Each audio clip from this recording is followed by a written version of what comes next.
मग काय सांगाल, लवकरच आता स्वराज्य संस्थेच्या निवडणुका पार पडण्याचे आदेश देण्यात आलेले आहेत, काय झाल्यावर?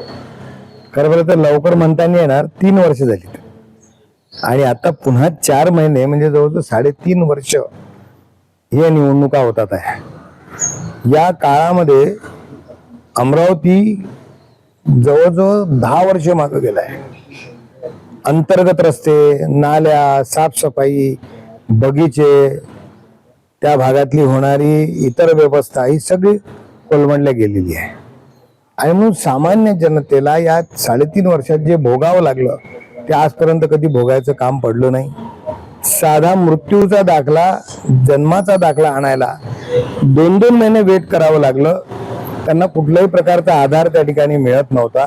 आणि आजही अशी स्थिती आहे की स्वच्छतेची तक्रार करायची तर कोणाकडे करायची.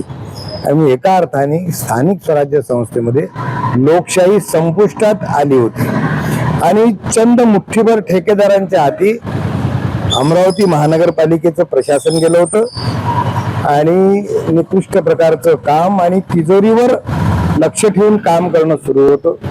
आम्ही सुप्रीम कोर्टाचे खऱ्या अर्थाने आम्ही आभार मानतो की त्यांनी तातडीने निवडणूक घेण्यासंदर्भातले आदेश केले आहेत. त्यामुळे ह्या निवडणुका लवकर व्हाव्यात. त्याच्या ज्या काही पद्धती ठरल्या आहेत, प्रभागाची रचना आहे, त्या लवकर कराव्या.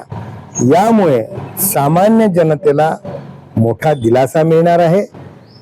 टॅक्सेशनच्या संदर्भातही आहे की नेमकं अजूनही कन्फ्युजन आहे की आम्ही जो नवीन टॅक्स भरला आहे तो आम्हाला जुन्या याच्यात लागून येईल, त्याचे पैसे वळते होईल का. अनेक समस्या आहेत, अनेक लोक आमच्याकडे येतात आणि म्हणून या निर्णयामुळे सामान्य जनतेला दिलासा आणि कामं सांगण्याचा हक्काचा माणूस त्यांना नगरसेवकाच्या निमित्ताने मिळणार आहे. मी सुप्रीम कोर्टाचे आभार मानतो आणि लवकर ही प्रक्रिया पूर्ण करावी अशी माझी अपेक्षा आहे. आपली कशा पद्धतीची तयारी यावेळी? नाही, यावेळी तर जे लोक निवडणुका आहेत, राजकारणात आहेत, ते तर निवडणूक लढणारच आहेत. आणि माझा प्रभाग आणि माझा एकूण सगळा परिसर हा माझा अतिशय जवळचा आहे आणि म्हणून ती रचना कशी होते त्याच्यावर आपण पुढची वाटचाल ठरवू. पण आम्ही आजही जनतेच्या संपर्कामध्ये आहेत आणि अजूनही आम्ही जनतेला त्याच पद्धतीने दिलासा देण्याचा प्रयत्न करतो.